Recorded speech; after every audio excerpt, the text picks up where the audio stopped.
How to motion track face using Capcut. I will show you how to do it. If you already have Capcut on your phone, open it. Create a new project and select the video you want to make face tracking effect. I will show you my method, which never fails because it is made by hand. We add a frame to the beginning of the movie by clicking here.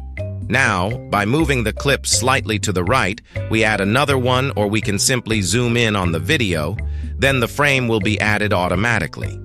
Now we add the text, specifically the plus, which will show us the tracking point. We will remove it later.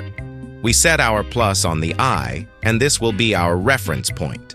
Now, by moving the clip to the right by a few frames, we position the film with our fingers so that the plus sign is always visible.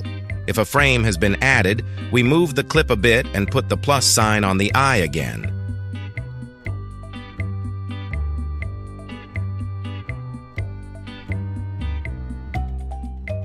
If you have reached the end of your clip, you can now remove the previously added plus, and it's ready.